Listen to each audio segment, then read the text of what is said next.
Judith. Chapter 1. In the 12th year of the reign of Nebuchadnezzar, who reigned over the Assyrians in Nineveh, the great city, in the days of Arphaxad, who reigned over the Medes in Ecbatana, and built around Ecbatana walls of hewn stones 3 cubits broad and 6 cubits long, and made the height of the wall 70 cubits, and its breadth 50 cubits. And set its towers at its gates, 100 cubits high, and its breadth in the foundation was 60 cubits. And made its gates, even gates that were raised to the height of 70 cubits, and their breadth 40 cubits, for his mighty army to go out of, and the setting in array of his footmen.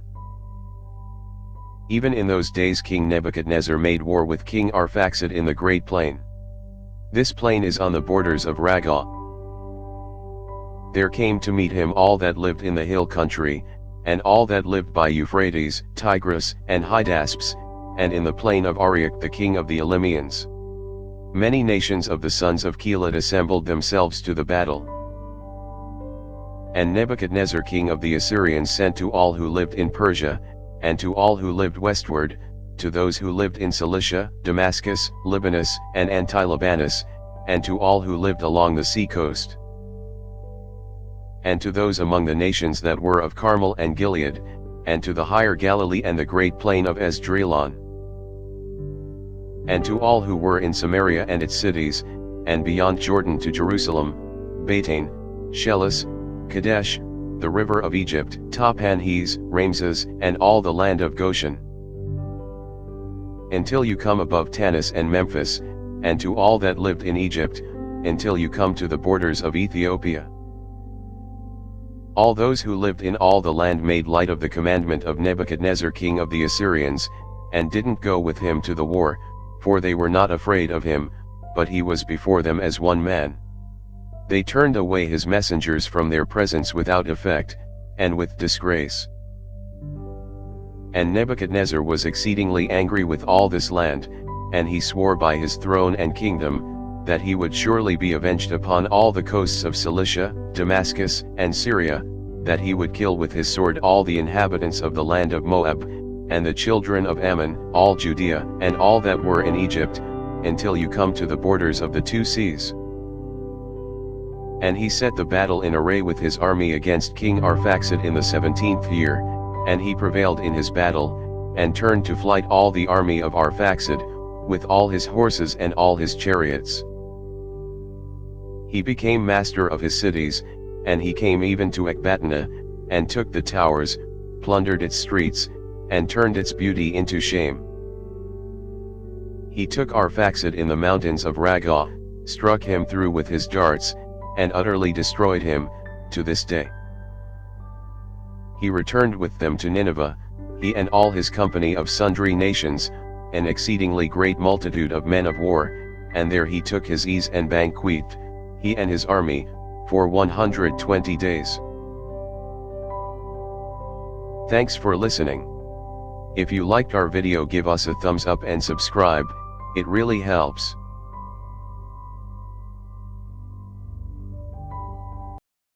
Judith. Chapter 2. In the 18th year, the 22nd day of the 1st month, there was talk in the house of Nebuchadnezzar king of the Assyrians, that he should be avenged on all the land, even as he spoke. He called together all his servants and all his great men, and communicated with them his secret counsel, and concluded the afflicting of all the land out of his own mouth. They decreed to destroy all flesh which didn't follow the word of his mouth. It came to pass, when he had ended his counsel, Nebuchadnezzar king of the Assyrians called Holofernes the chief captain of his army, which was next after himself, and said to him, "The great king, the Lord of all the earth, says, Behold, you shall go out from my presence, and take with you men who trust in their strength, to 120,000 footmen and 12,000 horses with their riders. And you shall go out against all the west country, because they disobeyed the commandment of my mouth.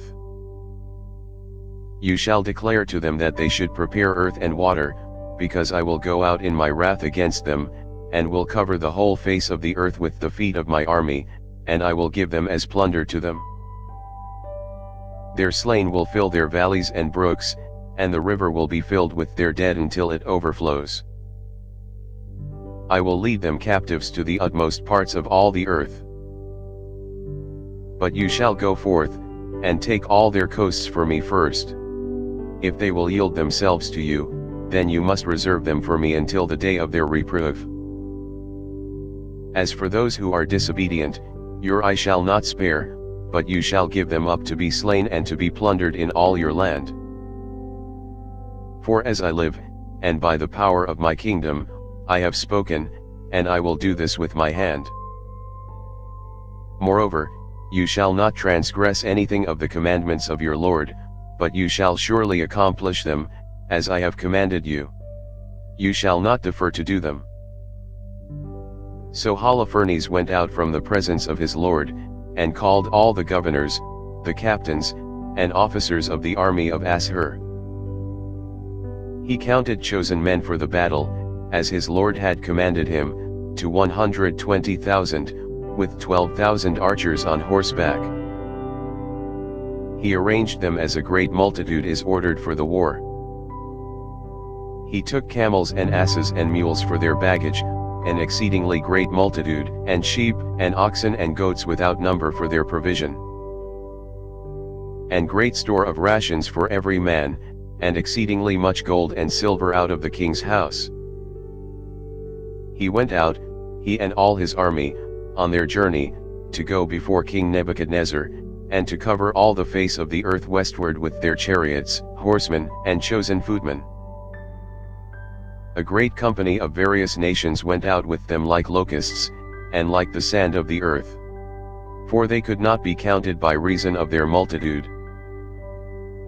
And they departed out of Nineveh 3 days' journey toward the plain of Bechdolith, and encamped from Bechdolith near the mountain which is at the left hand of the upper Cilicia.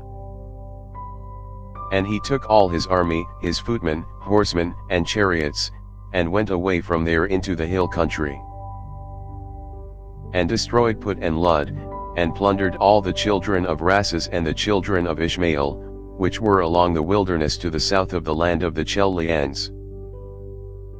And he went over Euphrates, and went through Mesopotamia, and broke down all the high cities that were upon the river Arbanah, until you come to the sea.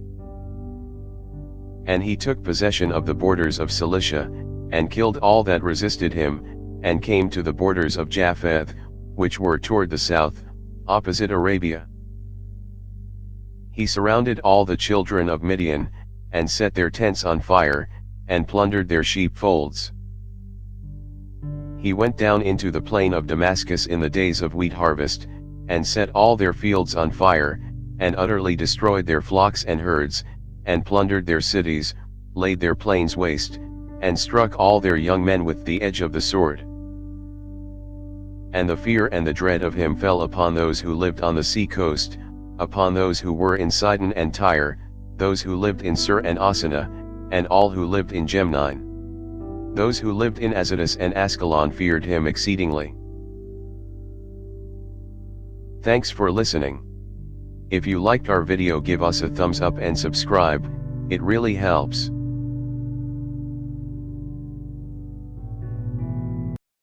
Judith. Chapter 3.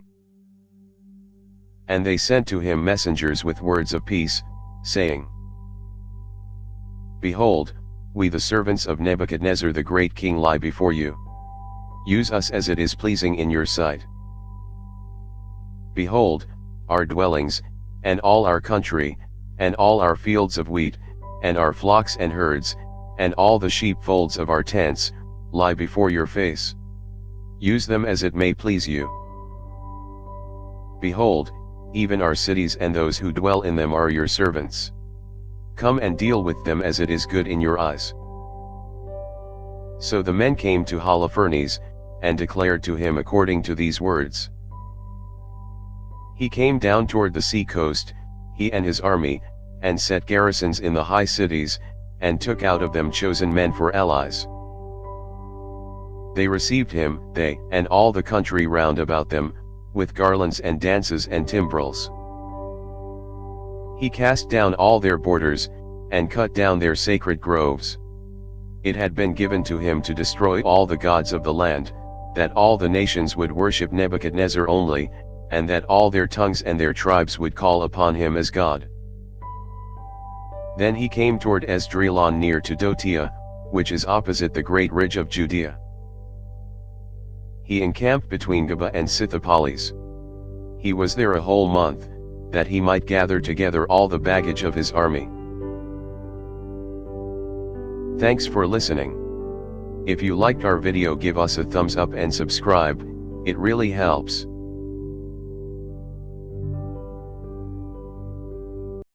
Judith. Chapter 4.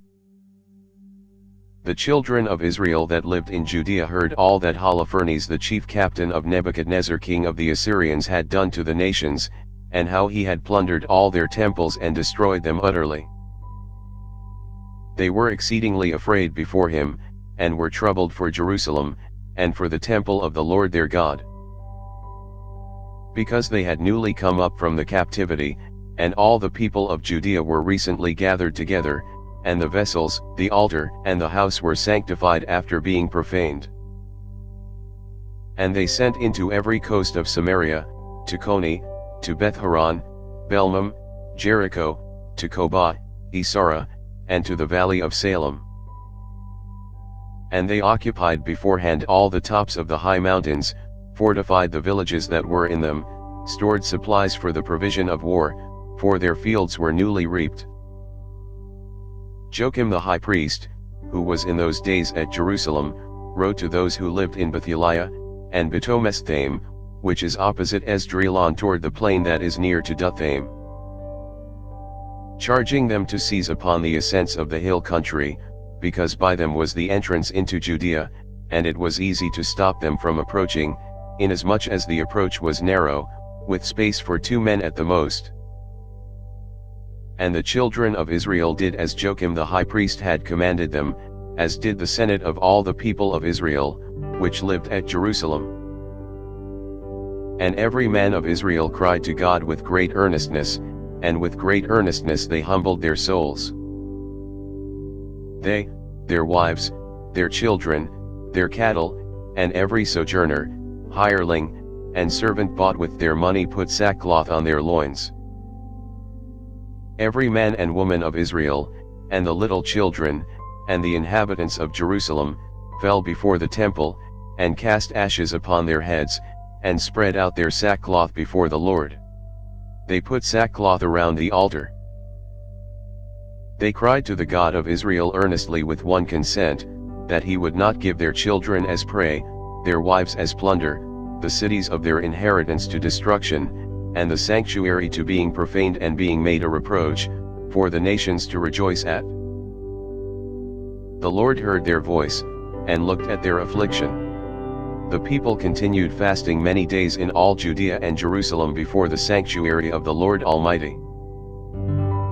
And Joachim the high priest, and all the priests that stood before the Lord, and those who ministered to the Lord, had their loins dressed in sackcloth, and offered the continual burnt offering, the vows, and the free gifts of the people. They had ashes on their hats. They cried to the Lord with all their power, that he would look upon all the house of Israel for good. Thanks for listening. If you liked our video, give us a thumbs up and subscribe, it really helps. Judith. Chapter 5. Holofernes, the chief captain of the army of Assur, was told that the children of Israel had prepared for war, had shut up the passages of the hill country, had fortified all the tops of the high hills, and had laid impediments in the plains. Then he was exceedingly angry, and he called all the princes of Moab, and the captains of Ammon, and all the governors of the sea coast. And he said to them, "Tell me now, you sons of Canaan, who are these people who dwell in the hill country? What are the cities that they inhabit? How large is their army? Where is their power and their strength? What king is set over them, to be the leader of their army? Why have they turned their backs, that they should not come and meet me, more than all that dwell in the west? Then Achior, the leader of all the children of Ammon, said to him, Let my lord now hear a word from the mouth of your servant, and I will tell you the truth concerning these people who dwell in this hill country, near to the place where you dwell. No lie will come out of the mouth of your servant. These people are descended from the Chaldeans. They sojourned before this in Mesopotamia, because they didn't want to follow the gods of their fathers, which were in the land of the Chaldeans. They departed from the way of their parents, and worshipped the God of heaven, the God whom they knew. Their parents cast them out from the face of their gods, and they fled into Mesopotamia, and sojourned there many days. Then their God commanded them to depart from the place where they sojourned, and to go into the land of Canaan. They lived there, and prospered with gold and silver, and with exceedingly much cattle.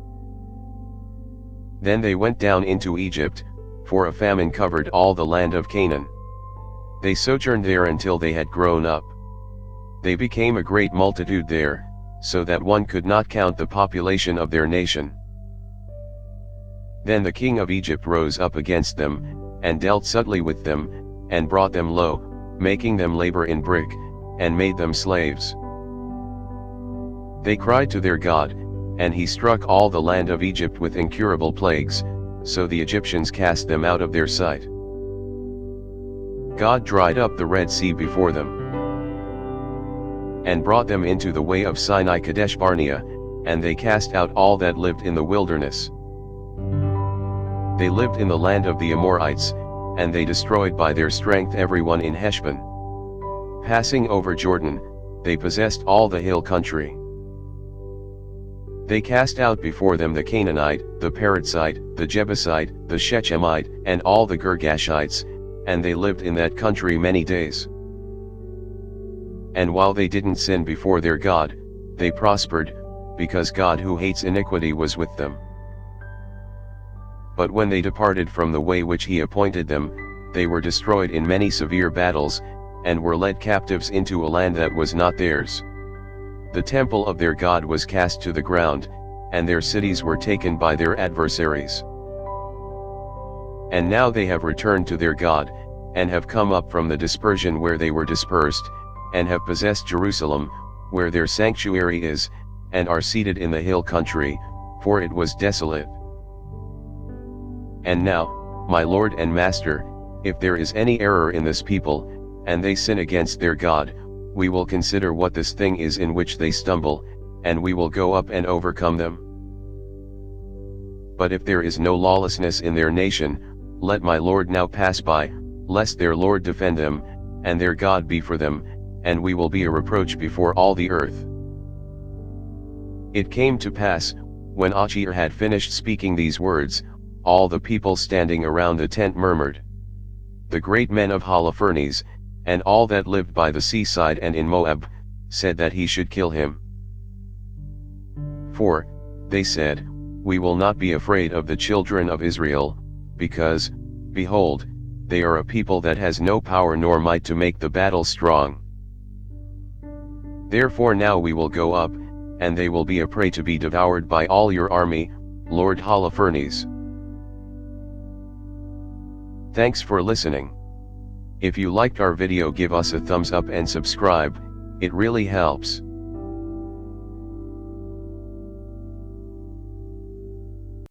Judith. Chapter 6. And when the disturbance of the men that were around the council had ceased, Holofernes the chief captain of the army of Assur said to Achior and to all the children of Moab before all the people of the foreigners, And who are you, Achior, and the hirelings of Ephraim, that you have prophesied among us as today, and have said that we should not make war with the race of Israel, because their God will defend them? And who is God but Nebuchadnezzar? He will send forth his might, and will destroy them from the face of the earth, and their God will not deliver them, but we his servants will strike them as one man. they will not sustain the might of our horses. For with them we will burn them up. Their mountains will be drunken with their blood. Their plains will be filled with their dead bodies. Their footsteps will not stand before us, but they will surely perish, says King Nebuchadnezzar, Lord of all the earth, for he said, the words that I have spoken will not be in vain.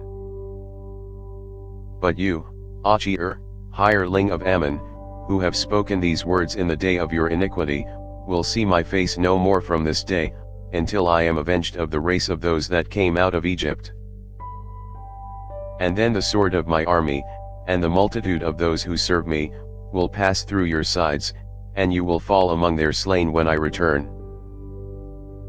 Then my servants will bring you back into the hill country, and will set you in one of the cities of the ascents.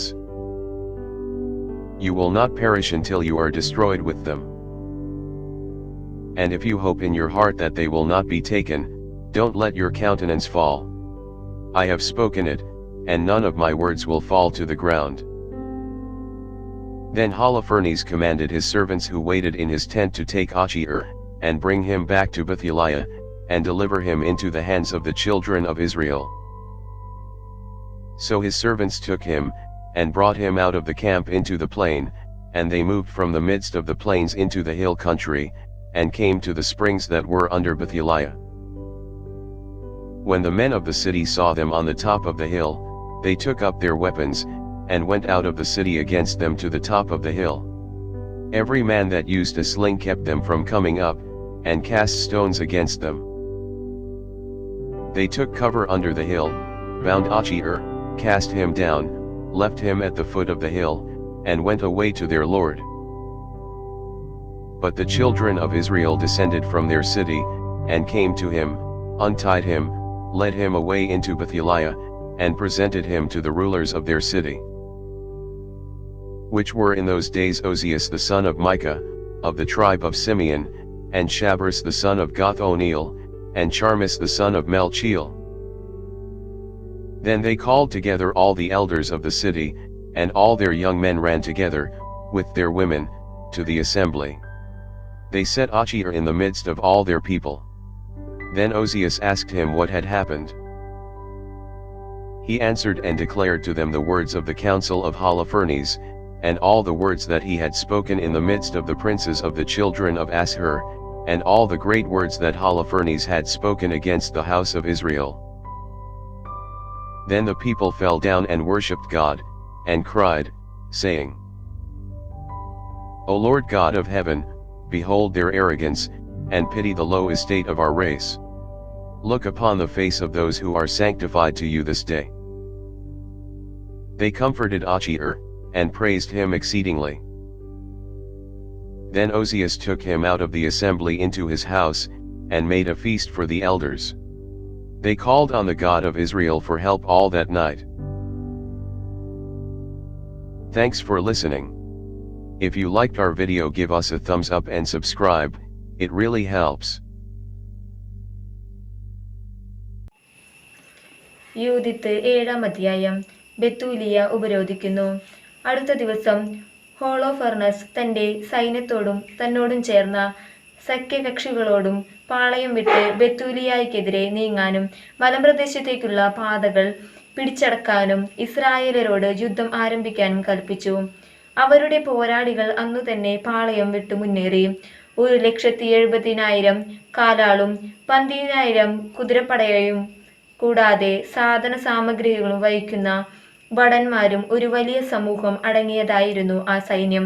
ബെത്തൂലിയായ്ക്ക് സമീപം താഴ്വരയിൽ അരുവിയുടെ കരയിൽ അവർ പാളയമടിച്ചു. സൈന്യം ദോദാനിൽ ബാൽബയി വരെ വീതിയിലും ബെത്തൂലിയ മുതൽ എസ്ദ്രായിലോണിന് അഭിമുഖമായുള്ള come on വരെ നീളത്തിലും വ്യാപിച്ചു. ആ വമ്പിച്ച സൈന്യത്തെ കണ്ട് ഇസ്രായേൽ ഭയവിഹ്വലരായി പരസ്പരം പറഞ്ഞു, ഇവർ നമ്മുടെ നാട് മുഴുവൻ വിഴുങ്ങിക്കളയും. ഇവരുടെ ഭാരം താങ്ങാൻ പോരുന്ന ശക്തി മലകൾക്കോ താഴ്വരകൾക്കോ കുന്നുകൾക്കോ ഇല്ല. പിന്നീട് ഓരോരുത്തരും തങ്ങളുടെ ആയുധങ്ങളുമെടുത്ത് ഗോപുരങ്ങളിൽ ആഴിക്കൂട്ടി രാത്രി മുഴുവൻ കാവൽ നിന്നു. 2-ാം ദിവസം ഹോളോഫർണസ് ബെത്തൂലിയായിലെ ഇസ്രായേലർ നോക്കി നിൽക്കെ തന്റെ കുതിരപ്പടയെ നയിച്ചു. നഗരത്തിലേക്കുള്ള വഴികൾ പരിശോധിക്കുകയും അവർക്ക് വെള്ളം നൽകിയിരുന്ന നീർച്ചാലുകൾ സന്ദർശിച്ച് അവ പിടിച്ചടക്കി കാവൽ ഏർപ്പെടുത്തുകയും ചെയ്തു. അനന്തരം അവൻ തന്റെ സൈന്യത്തിലേക്ക് മടങ്ങി. ഏസാവിന്റെ സന്തതികളുടെ നേതാക്കന്മാരും മോവാബ്യരുടെ തലവന്മാരും തീരദേശത്തെ സൈന്യാധിപന്മാരും അവനെ സമീപിച്ചു പറഞ്ഞു, പ്രഭോ, അങ്ങയുടെ സൈന്യം പരാജയപ്പെടാതിരിക്കേണ്ടതിന് ഈ വാക്ക് ശ്രദ്ധിച്ചാലും. ഈ ഇസ്രായേൽ ജനം ആശ്രയം വെച്ചിരിക്കുന്നത് അവരുടെ കുന്തങ്ങളിലല്ല, തങ്ങൾ വസിക്കുന്ന മലകളുടെ ഉയരത്തിലാണ്. അവയുടെ മുകൾ പരപ്പിലെത്തുക എളുപ്പമല്ല. അതിനാൽ പ്രഭോ, നേരിട്ടുള്ള യുദ്ധം ഒഴിവാക്കിയാൽ സൈന്യത്തിൽ ഒരാളും അങ്ങേക്ക് നഷ്ടപ്പെടുകയില്ല. അങ്ങ് പാളയത്തിലിരിക്കുക, ഭടന്മാരെല്ലാം അങ്ങയോടൊത്തുണ്ടായിരിക്കട്ടെ. മലയുടെ അടിവാരത്തിൽ നിന്ന് പ്രവഹിക്കുന്ന അരുവി കൈവശപ്പെടുത്താൻ ഈ ദാസന്മാരെ അനുവദിക്കുക. ഇവിടെ നിന്നാണല്ലോ ബെത്തൂലിയായിലെ ജനങ്ങൾക്കെല്ലാം ജലം ലഭിക്കുന്നത്. അങ്ങനെ ദാഹം കൊണ്ട് അവർ നശിക്കും, അവർ നഗരം വിട്ടൊഴിയും. ഞങ്ങളും ഞങ്ങളുടെ ആളുകളും സമീപത്തുള്ള മലകളുടെ മുകളിലേക്ക് പോകാം. ആരും നഗരത്തിൽ നിന്ന് രക്ഷപ്പെടാതിരിക്കാൻ അവിടെ പാളയമടിച്ച് കാവൽ നിൽക്കാം. അവരും ഭാര്യമാരും കുഞ്ഞുങ്ങളും ക്ഷാമത്താൽ നശിക്കും. വാൾ ഏൽക്കാതെ തന്നെ തങ്ങൾ വസിക്കുന്ന തെരുവുകളിൽ അവരുടെ മൃതദേഹം ചിതറിക്കിടക്കും. അങ്ങനെ അങ്ങേക്ക് അവരോട് കഠിനമായ പ്രതികാരം ചെയ്യാം. കാരണം അവർ അങ്ങയെ എതിർത്തു, സമാധാനത്തോടെ അങ്ങയെ സ്വീകരിച്ചില്ല. ഹോളോഫർണസിനും സേവകന്മാർക്കും ഈ വാക്കുകൾ സന്തോഷപ്രദമായി. അങ്ങനെ ചെയ്യാൻ അവർ കൽപ്പന നൽകി. അമോന്യരുടെ സൈന്യം അസീറിയായരുടെ 5000 ഭടന്മാരോടുകൂടെ മുൻപോട്ട് നീങ്ങി താഴ്വരയിൽ പാളയമടിക്കുകയും ഇസ്രായേലരുടെ അരുവികളും ചാലുകളും കൈവശപ്പെടുത്തുകയും ചെയ്തു. ഏസാവിന്റെയും അമോന്റെയും സന്തതികൾ മുകളിലെത്തി ദോദാനെതിരെയുള്ള മലനാട്ടിൽ പാളയമടിച്ചു. അവരുടെ ആളുകളിൽ ചിലരെ തെക്കോട്ടും കിഴക്കോട്ടും മൊക്മൂർ അരുവിയുടെ കരയിൽ കൂസിക്കു സമീപം അക്രാബായിലേക്ക് അയച്ചു. ബാക്കി അസീറിയൻ സൈന്യം സമതലത്തിൽ പാളയമടിക്കുകയും ആ പ്രദേശമാകെ നിറയുകയും ചെയ്തു. അവരുടെ കൂടാരങ്ങളും ഭക്ഷ്യവിഭവങ്ങളും വാഹനങ്ങളും അസംഖ്യമായിരുന്നു. അവർ ഒരു വലിയ സമൂഹമായിരുന്നു. ശത്രുക്കളാൽ വലയം ചെയ്യപ്പെട്ട രക്ഷാമാർഗമൊന്നും കാണാതെ ധൈര്യം ക്ഷയിച്ച് ഇസ്രായേൽ ജനം ദൈവമായ കർത്താവിനോട് നിലവിളിച്ചു. കാലാളും തേരുകളും കുതിരപ്പടയും ഉൾപ്പെട്ട അസീറിയൻ സൈന്യം ബെത്തൂലിയക്കാർ വെള്ളം നിറച്ചുവെച്ച പാത്രങ്ങളെല്ലാം ശൂന്യമാക്കുന്നതുവരെ 34 ദിവസം അവരെ ഉപരോധിച്ചു. അവരുടെ ജലസംഭരണികൾ വറ്റിവരണ്ടു. ഒരു ദിവസമെങ്കിലും തൃപ്തിയാവോളം കുടിക്കാൻ അവർക്ക് വെള്ളമില്ലാതായി. അവർക്ക് കുടിക്കാൻ കൊടുത്തിരുന്നത് അളന്നാണ്. അവരുടെ കുഞ്ഞുങ്ങൾക്ക് ആശയറ്റു. സ്ത്രീകളും യുവാക്കളും നഗരവീഥികളിലും പടിവാതിൽക്കലും ദാഹം മൂലം മൂർച്ഛിച്ചു വീണു. അല്പം പോലും ശക്തി അവരിൽ അവശേഷിച്ചില്ല. അപ്പോൾ യുവാക്കന്മാരും സ്ത്രീകളും കുട്ടികളും ഉൾപ്പെടെ ജനമെല്ലാം ഉസിയായുടെയും നഗരാധിപന്മാരുടെയും ശ്രേഷ്ഠന്മാരുടെയും മുൻപിൽ വെച്ച് ഉച്ചത്തിൽ വിളിച്ചു പറഞ്ഞു, ദൈവമായിരിക്കട്ടെ നിങ്ങൾക്കും ഞങ്ങൾക്കും മധ്യേ വിധികർത്താവ്. അസീറിയക്കാരോട് സഖ്യം ചെയ്യാതിരുന്ന നിങ്ങൾ ഞങ്ങളോട് വലിയ ദ്രോഹമാണ് ചെയ്തത്. ഇപ്പോൾ ഞങ്ങളെ സഹായിക്കാൻ ആരുമില്ല. ദാഹത്താലും കൊടിയ നാശത്താലും അവരുടെ മുൻപിൽ നിലത്ത് ചിതറാൻ ദൈവം ഞങ്ങളെ അവർക്ക് വിറ്റിരിക്കുകയാണ്. ഉടനെ ഹോളോഫർണസിനെയും സൈന്യം മുഴുവനെയും വിളിച്ചു വരുത്തി നഗരം അടിയറവ് വയ്ക്കുക. അവർ കൊള്ളയടിക്കട്ടെ. അവരുടെ തടവുകാരായിരിക്കുന്നതാണ് ഭേദം. അടിമകളായാലും ഞങ്ങളുടെ ജീവൻ രക്ഷപ്പെടുമല്ലോ. ഞങ്ങളുടെ ശിശുക്കൾ മുൻപിൽ വീണ് മരിക്കുന്നതിന് ഞങ്ങൾ സാക്ഷികളാകുകയോ ഭാര്യമാരും കുട്ടികളും അന്ത്യശ്വാസം വലിക്കുന്നത് കാണുകയോ വേണ്ടല്ലോ. ഞങ്ങളുടെയും ഞങ്ങളുടെ പിതാക്കന്മാരുടെയും പാപങ്ങൾക്ക് ഞങ്ങളെ ശിക്ഷിക്കുന്ന ഞങ്ങളുടെ പിതാക്കന്മാരുടെ ദൈവമായ കർത്താവിനെ സ്വർഗത്തെയും ഭൂമിയെയും നിങ്ങൾക്ക് എതിരെ സാക്ഷി പറയാൻ ഞങ്ങൾ വിളിക്കുന്നു. ഞങ്ങൾ വിവരിച്ചതൊന്നും അവിടുന്ന് ഇന്നു ചെയ്യാതിരിക്കട്ടെ. സദസ്സിലാകെ വലിയ വിലാപമുയർന്നു. അവർ ദൈവമായ കർത്താവിനോട് ഉച്ചത്തിൽ നിലവിളിച്ചു. ഊസിയ അവരോട് പറഞ്ഞു, എന്റെ സഹോദരന്മാരെ, ധൈര്യമായിരിക്കുവിൻ. 5 ദിവസം കൂടി പിടിച്ചു നിൽക്കാം. അതിനു മുൻപ് നമ്മുടെ ദൈവമായ കർത്താവ് അവിടുത്തെ കൃപ വീണ്ടും നമ്മുടെ മേൽ ചൊരിയും. അവിടുന്ന് നമ്മെ നിശേഷം കൈവിടുകയില്ല. എന്നാൽ ഈ ദിനങ്ങൾ ഒരു സഹായവും ലഭിക്കാതെ കടന്നുപോയാൽ ഞാൻ നിങ്ങൾ പറയുന്നത് പോലെ ചെയ്യാം. അനന്തരം അവർ ജനത്തെ അവരവരുടെ സ്ഥാനത്തേക്ക് അയക്കുകയും അവർ നഗരത്തിന്റെ മതിലുകളിലും ഗോപുരങ്ങളിലും കയറി സ്ഥാനമുറപ്പിക്കുകയും ചെയ്തു. അവൻ സ്ത്രീകളെയും കുട്ടികളെയും വീട്ടിലേക്ക് അയച്ചു. നഗരമാകെ നൈരാശ്യത്തിലാണ്ടു. യൂദിത്ത് 8-ാം അധ്യായം. അക്കാലത്ത് യൂദിത്ത് ഈ കാര്യങ്ങൾ കേട്ടു. മൊറാറിയുടെ മകളായിരുന്നു അവൾ.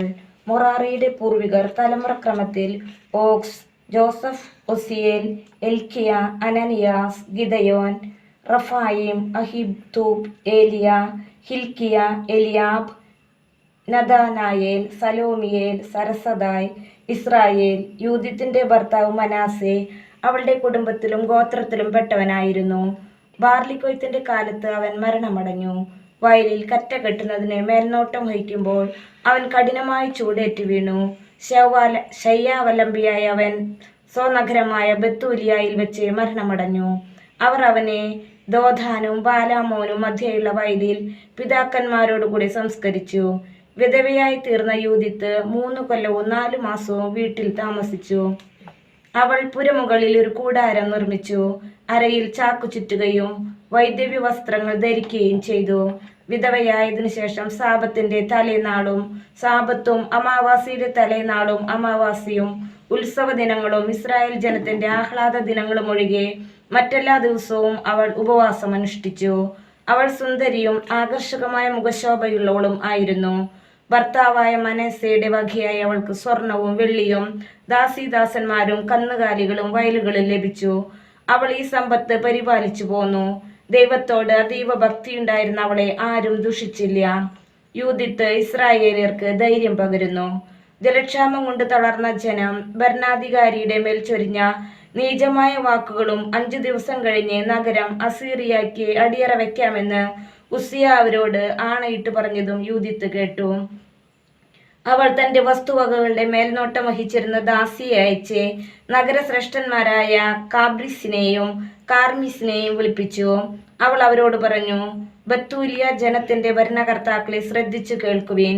ഇന്ന് നിങ്ങൾ ജനത്തോട് പറഞ്ഞത് ശരിയല്ല. നിർദ്ദിഷ്ട കാലാവധിക്കുള്ളിൽ കർത്താവ് തിരഞ്ഞു നമ്മെ സഹായിക്കാത്ത പക്ഷം നഗരം ശത്രുക്കൾക്ക് അടിയറവ് വെച്ചുകൊള്ളാമെന്ന് നിങ്ങൾ ദൈവത്തെയും നിങ്ങളെയും സാക്ഷിയാക്കി ആണയിട്ട് വാഗ്ദാനം ചെയ്തു. ഇന്ന് ദൈവത്തെ പരീക്ഷിക്കുകയും മനുഷ്യരുടെ മുമ്പിൽ ദൈവത്തിന്റെ സ്ഥാനത്ത് നിങ്ങളെ തന്നെ പ്രതിഷ്ഠിക്കുകയും ചെയ്തിരിക്കുന്ന നിങ്ങൾ ആരാണ്? സർവശക്തനായ കർത്താവിനെ നിങ്ങൾ പരീക്ഷിക്കുന്നു, എന്നാൽ നിങ്ങൾ ഒരിക്കലും ഒന്നും ഗ്രഹിക്കുകയില്ല. മനുഷ്യഹൃദയങ്ങളുടെ ഉള്ളറയിൽ പ്രവേശിച്ച് അവൻ ചിന്തിക്കുന്നത് എന്തെന്ന് കണ്ടുപിടിക്കാൻ നിങ്ങൾക്കാവില്ല. ഇവയെല്ലാം ഉണ്ടാക്കിയ ദൈവത്തെ പരീക്ഷിക്കാമെന്നും അവിടുത്തെ മനസ്സ് കാണുകയും ചിന്ത മനസ്സിലാക്കുകയും ചെയ്യാമെന്നും വിചാരിക്കാൻ നിങ്ങൾക്ക് എങ്ങനെ കഴിയും? എൻ്റെ സഹോദരന്മാരെ, പാടില്ല. നമ്മുടെ ദൈവമായ കർത്താവിനെ പ്രകോപിപ്പിക്കരുത്. ഈ 5 ദിവസത്തിനകം നമ്മെ രക്ഷിക്കാൻ അവിടത്തേക്ക് ഇഷ്ടമില്ലെങ്കിൽ തന്നെയും തനിക്കിഷ്ടമുള്ള ഏത് സമയത്തും നമ്മെ രക്ഷിക്കാനോ ശത്രുക്കളുടെ മുമ്പാകെ നമ്മെ നശിപ്പിക്കാനോ അവിടത്തേക്ക് കഴിയും. നമ്മുടെ ദൈവമായ കർത്താവിന്റെ ലക്ഷ്യങ്ങളെ നിയന്ത്രിക്കാൻ ശ്രമിക്കരുത്. ഭീഷണിക്ക് വഴങ്ങാനും തർക്കിച്ച് കീഴടക്കാനും ദൈവം മനുഷ്യനെ പോലെയല്ല. അതിനാൽ അവിടുത്തെ രക്ഷയ്ക്കായി നാം കാത്തിരിക്കുമ്പോൾ നമുക്ക് അവിടുത്തെ വിളിച്ച് സഹായം അപേക്ഷിക്കാം. അവിടുന്ന് പ്രസാദിക്കുന്നുവെങ്കിൽ നമ്മുടെ സ്വരം ശ്രവിക്കും. പണ്ടത്തെ പോലെ കരനിർമ്മിതമായ ദേവന്മാരെ ആരാധിച്ച ഒരു ഗോത്രമോ കുടുംബമോ ജനതയോ നഗരമോ നമ്മുടെ തലമുറയിലോ ഇക്കാലത്ത് ഉണ്ടായിട്ടില്ല. നമ്മുടെ പിതാക്കന്മാർ വാളിനിരയായതും കവർച്ച ചെയ്യപ്പെട്ടതും ശത്രുക്കളുടെ മുൻപിൽ ഭീകരമായ കഷ്ടതകൾ അനുഭവിച്ചതും അങ്ങനെ പ്രവർത്തിച്ചതിനാലാണ്. എന്നാൽ നാം അവിടുത്തെ അല്ലാതെ മറ്റൊരു ദൈവത്തെ അറിയുന്നില്ല. അതിനാൽ അവിടുന്ന് നമ്മെയോ നമ്മുടെ രാജ്യത്തെയോ അവജ്ഞയോടെ വീക്ഷിക്കുകയില്ലെന്ന് നാം പ്രത്യാശിക്കുന്നു. നാം പിടിക്കപ്പെട്ടാൽ യൂദ മുഴുവൻ പിടിക്കപ്പെടുകയും നമ്മുടെ വിശുദ്ധ മന്ദിരം കൊള്ളയടിക്കപ്പെടുകയും ചെയ്യും. അത് അശുദ്ധമാക്കിയതിന്റെ ശിക്ഷ അവിടുന്ന് നമ്മുടെ മേൽ ചുമത്തും. വിജാതിയരുടെ ഇടയിൽ നാം അടിമകളായി കഴിയുമ്പോൾ നമ്മുടെ സഹോദരന്മാർ കൊല്ലപ്പെട്ടതിന്റെയും നമ്മുടെ നാടിന്റെ അടിമത്തത്തിന്റെയും നമ്മുടെ പൈതൃകാവകാശം നഷ്ടപ്പെട്ടതിന്റെയും ഉത്തരവാദിത്തം നമ്മുടെ ശിരസിൽ പതിക്കും. നമ്മെ കീഴടക്കുന്നവരുടെ ദൃഷ്ടിയിൽ നമ്മൾ നിന്ദിതരും പരിഹാസ്യരുമാകും. അടിമത്തം നമുക്ക് ഗുണകരമാവുകയില്ല. നമ്മുടെ ദൈവമായ കർത്താവ് അത് നമ്മുടെ അപമാനത്തിന് കാരണമാക്കും. അതിനാൽ സഹോദരന്മാരെ, നമ്മുടെ സഹോദരന്മാർക്ക് നമുക്ക് മാതൃക കാട്ടാം. അവരുടെ ജീവൻ നമ്മെ ആശ്രയിച്ചിരിക്കുന്നു. ശ്രീകോവിലിന്റെയും ദേവാലയത്തിന്റെയും ബലിപീഠത്തിന്റെയും സുരക്ഷിതത്വവും നമ്മിലാണ്. ഇങ്ങനെയിരിക്കെ പിതാക്കന്മാരെ പോലെ നമ്മെയും ശോധന ചെയ്യുന്ന നമ്മുടെ ദൈവമായ കർത്താവിന് നമുക്ക് നന്ദി പറയാം. അവിടുന്ന് അബ്രാഹത്തിനോട് ചെയ്തതും ഇസ്ഹാക്കിനെ പരീക്ഷിച്ചതും തന്റെ അമ്മാവനായ ലാബാന്റെ ആടുകളെ സംരക്ഷിക്കുമ്പോൾ സിറിയയിലെ മെസൊപ്പൊട്ടേമിയയിൽ വെച്ച് യാക്കോബിന് സംഭവിച്ചതും ഓർക്കുക. അവരുടെ ഹൃദയങ്ങളെ പരീക്ഷിച്ചതുപോലെ അവിടുന്ന് നമ്മെ അഗ്നിയിൽ പരീക്ഷിക്കുകയോ നമ്മോട് പ്രതികാരം ചെയ്യുകയോ ചെയ്തില്ല. തന്നോട് അടുപ്പമുള്ളവരെ അവിടുന്ന് പ്രഹരിക്കുന്നത് ശാസനമെന്ന നിലയിലാണ്. ഉസ്സിയ അവളോട് പറഞ്ഞു, നീ പറഞ്ഞതെല്ലാം ആത്മാർത്ഥതയോടെയാണ്. നിന്റെ വാക്കുകൾ നിഷേധിക്കാനാവുകയില്ല. ഇന്ന് ആദ്യമല്ല നിന്റെ ജ്ഞാനം വെളിപ്പെടുന്നത്. നിന്റെ ഹൃദയം സത്യസന്ധമായതിനാൽ ജനമെല്ലാം ആദ്യം മുതലേ നിന്റെ ജ്ഞാനം അംഗീകരിച്ചിട്ടുണ്ട്. ദാഹവിവശയായ ജനം ഞങ്ങളെ കൊണ്ട് വാഗ്ദാനം ചെയ്യിച്ചു. ആ പ്രതിജ്ഞ ലംഘിക്കാവതല്ല. നീ ഭക്തയാകയാൽ ഞങ്ങൾക്ക് വേണ്ടി പ്രാർത്ഥിക്കുക. കർത്താവ് മഴ പെയ്ച്ച് നമ്മുടെ ജലസംഭരണികൾ നിറയ്ക്കും. നമ്മൾ തളർന്നു വീഴുകയില്ല. യൂദിത്ത് അവരോട് പറഞ്ഞു, ശ്രദ്ധിക്കുവിൻ, നമ്മുടെ ഭാവി തലമുറകളിലെല്ലാം അറിയപ്പെടുന്ന ഒരു പ്രവൃത്തി ഞാൻ ചെയ്യാൻ പോകുന്നു. ഇന്ന് രാത്രി നിങ്ങൾ നഗര കവാടത്തിങ്കൽ നിൽക്കുവിൻ. ഞാൻ എൻ്റെ ദാസിയുമായി പുറത്തേക്ക് പോകും. നഗരം ശത്രുക്കൾക്ക് വിട്ടുകൊടുക്കാമെന്ന് ജനത്തോട് നിങ്ങൾ വാഗ്ദാനം ചെയ്ത ആ ദിവസങ്ങൾക്കുള്ളിൽ കർത്താവ് എൻ്റെ കൈകൊണ്ട് ഇസ്രായേലിനെ രക്ഷിക്കും. എൻ്റെ പദ്ധതി എന്തെന്നറിയാൻ ശ്രമിക്കരുത്. ഞാൻ ചെയ്യാൻ ഉദ്ദേശിക്കുന്നത് ചെയ്തു കഴിയുന്നതുവരെ ഞാൻ നിങ്ങളോട് പറയുകയില്ല. ഉസ്സിയായും ഭരണാധിപന്മാരവളോട് പറഞ്ഞു, സമാധാനത്തോടുകൂടി പോവുക. നമ്മുടെ ശത്രുക്കളോട് പ്രതികാരം ചെയ്യുവാൻ ദൈവമായ കർത്താവ് നിനക്ക് മുൻപേ പോകട്ടെ. അവർ കൂടാരത്തിൽ നിന്ന് പോയി സ്വസ്ഥാനങ്ങളിൽ നിന്നു. യൂദിത്തിന്റെ പുസ്തകം 9-ാം അധ്യായം 1 മുതലുള്ള വാക്യങ്ങൾ. യൂദിത്തിന്റെ പ്രാർത്ഥന. അനന്തരം യൂദിത്ത് സാഷ്ടാംഗം വീണ് തലയിൽ ചാരം പൂശി ധരിച്ചിരുന്ന ചാക്കുവസ്ത്രം അനാവരണം ചെയ്ത് ജെറുസലേം ദേവാലയത്തിൽ സായാഹ്ന ധൂപാർപ്പണത്തിന്റെ സമയത്ത് കർത്താവിനോട് ഉച്ചത്തിൽ നിലവിളിച്ചു. എൻ്റെ പിതാവായ ശിമയോന്റെ ദൈവമായ കർത്താവേ, ഒരു കന്യകയെ മലിനയാക്കാൻ, അവളുടെ വസ്ത്രം അഴിക്കുന്ന, അവളെ ലജ്ജിപ്പിക്കാൻ, അവളുടെ നഗ്നത വെളിപ്പെടുത്തുന്ന, അവളെ അപമാനിക്കാൻ, അവളുടെ ഗർഭപാത്രം മലിനമാക്കുന്ന ഏത് വിദേശീയനോടും പ്രതികാരം ചെയ്യുന്നതിനെ അവിടുന്ന് എൻ്റെ പിതാവിനെ ഗഡ്ഗം കൊടുത്തുവല്ലോ. എന്തെന്നാൽ അത് ഒരിക്കലും സംഭവിക്കരുത് എന്നാണ് അവിടുത്തെ കൽപ്പന. എങ്കിലും അവർ അത് ചെയ്തു. അതിനാൽ അവരുടെ ഭരണകർത്താക്കൾ കൊല്ലപ്പെടാനും അവരുടെ ചതിപ്രയോഗത്തിൽ ലജ്ജ പൂണ്ട കിടക്കകൾ രക്തവങ്കിലമാകാനും അവിടുന്ന് ഇടവരുത്തി. സിംഹാസനസ്ഥനായിരുന്ന രാജാക്കന്മാരോടൊന്നിച്ച് അടിമകളെയും അവിടുന്ന് അടിച്ചു വീഴ്ത്തി. അവരുടെ ഭാര്യമാർ കൊള്ളയടിക്കപ്പെട്ടു, പുത്രിമാർ തടവിലാക്കപ്പെട്ടു. അങ്ങയോടുള്ള ഭക്തിയിൽ തീഷ്ണതയും ഞങ്ങളുടെ രക്തത്തെ മലിനമാക്കിയതിൽ വെറുപ്പും ഉൾക്കൊണ്ട് അവിടുത്തെ സഹായം അപേക്ഷിച്ച അരുമസന്താനങ്ങൾക്ക് അവിടുന്ന് കൊള്ളമുതലെല്ലാം വീതിച്ചു. ദൈവമേ, എൻ്റെ ദൈവമേ, വിധവയായ എൻ്റെ പ്രാർത്ഥന കേൾക്കണമേ. അവിടുന്നാണ് ഇതും ഇതിനു മുമ്പും പിൻപും സംഭവിച്ച കാര്യങ്ങളും ചെയ്തത്. ഇപ്പോഴുള്ളവയ്ക്കും വരാനിരിക്കുന്നവയ്ക്കും രൂപം നൽകിയത് അവിടുന്ന് തന്നെ. അതെ, അവിടുത്തെ ഹിതം നിറവേറി അവിടുന്ന് ഇച്ഛിച്ച കാര്യങ്ങൾ അവിടുത്തെ സന്നിധിയിൽ വന്ന് ഇതാ ഞങ്ങൾ എന്ന് പറഞ്ഞു. എന്തെന്നാൽ അവിടുത്തെ വഴികൾ മുൻകൂട്ടി ഒരുക്കിയവയും അവിടുത്തെ വിധികൾ മുന്നറിവോടുകൂടിയവയുമാണ്. അസ്രിയായുടെ ശക്തി വർദ്ധിച്ചിരിക്കുന്നു. കുതിരകളാലും കുതിരക്കാരാലും അവർ പ്രബലമായിരിക്കുന്നു. കാലാൾപ്പടയുടെ ശക്തിയിൽ അവർ അഹങ്കരിക്കുന്നു. പരിച, കുന്തം, വില്ല്, കവിണ എന്നിവയിൽ അവർ ആശ്രയിക്കുന്നു. അവിടുന്നാണ് യുദ്ധങ്ങൾ തകർക്കുന്ന കർത്താവെന്ന് അവർ ഗ്രഹിക്കുന്നില്ല. കർത്താവ് എന്നത്രേ അവിടുത്തെ നാമം. അവിടുത്തെ ശക്തിയാൽ അവരുടെ കരുത്ത് തകർക്കണമേ. അവിടുത്തെ കോപത്തിൽ അവരുടെ പ്രതാപം നശിക്കട്ടെ. അവിടുത്തെ ശ്രീകോവിൽ അശുദ്ധമാക്കാനും അവിടുത്തെ മഹത്തായ നാമം കുടികൊള്ളുന്ന വിശുദ്ധ മന്ദിരം മലിനമാക്കാനും ബലിപീഠത്തിന്റെ വളർക്കോൺ വാളുകൊണ്ട് മുറിച്ചു കളയാനും അവർ ഉന്നം വയ്ക്കുന്നു. അവരുടെ അഹങ്കാരം കാണണമേ. അവിടുന്ന് അവരുടെ മേൽ കോപം വർഷിച്ചാലും വിധവയായ എനിക്ക് ലക്ഷ്യപ്രാപ്തിക്ക് വേണ്ട ശക്തി നൽകണമേ.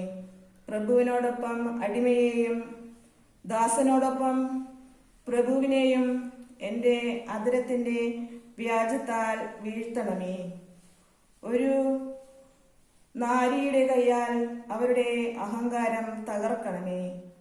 അവിടുത്തെ ശക്തി സംഖ്യയെയോ അവിടുത്തെ പ്രതാപം ശക്തന്മാരെയോ ആശ്രയിക്കുന്നില്ല. അവിടുന്ന് എളിയവരുടെ ദൈവവും മർദ്ദിതരുടെ സഹായകനുമാണ്. അവശരെ താങ്ങുന്നവനും നിരാദരരെ പരിപാലിക്കുന്നവനും ആശയറ്റവരെ രക്ഷിക്കുന്നവനുമാണ്. എൻ്റെ പിതാവിൻ്റെ ദൈവമേ, ഇസ്രായേലിന്റെ അവകാശത്തിന്റെ ദൈവമേ, ഭൂസ്വർഗങ്ങളുടെ കർത്താവേ, സമുദ്രങ്ങളുടെ സൃഷ്ടാവേ, അവിടുത്തെ സൃഷ്ടികളുടെ എല്ലാം രാജാവേ, എൻ്റെ പ്രാർത്ഥന ശ്രവിക്കണമേ.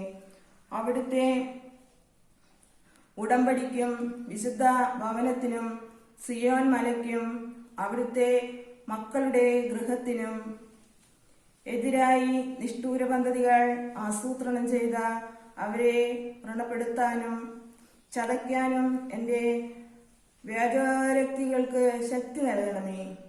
അവിടുന്ന് ദൈവമാണെന്നും എല്ലാ ശക്തിയുടെയും പ്രതാപത്തിൻ്റെയും ദൈവമാണെന്നും അവിടുന്നല്ലാതെ ഇസ്രായേൽ ജനത്തിന് മറ്റൊരു രക്ഷകനില്ലെന്നും അവിടുത്തെ ജനവും എല്ലാ ജനതയും ഗോത്രങ്ങളും അറിയട്ടെ. നമ്മുടെ കർത്താവായ യേശുമിശിഹായ്ക്ക് സ്തുതി. യൂദിത്തിന്റെ പുസ്തകം 10-ാം അധ്യായം 1 മുതലുള്ള വാക്യങ്ങൾ. ശത്രു പാളയത്തിലേക്ക്. യൂദിത്ത് ഇസ്രായേലിന്റെ ദൈവത്തോടുള്ള പ്രലാപവും പ്രാർത്ഥനയും അവസാനിപ്പിച്ചതിനു ശേഷം സാഷ്ടാംഗം വീണുകിടന്ന സ്ഥലത്തു നിന്ന് എഴുന്നേറ്റ് ദാസിയെയും കൂട്ടിക്കൊണ്ട് സാബത്തുകളിലും ഉത്സവങ്ങളിലും താമസിക്കാറുള്ള ഭവനത്തിലേക്ക് പോയി. താൻ ധരിച്ചിരുന്ന ചാക്കുവസ്ത്രം വിധവാവസ്ത്രവും മാറ്റി കുളിച്ചതിനു ശേഷം അവൾ അമൂല്യമായ പരിമള തൈലം പൂശി തലമുടി ചീകി ശിരോഭൂഷണം അണിഞ്ഞു.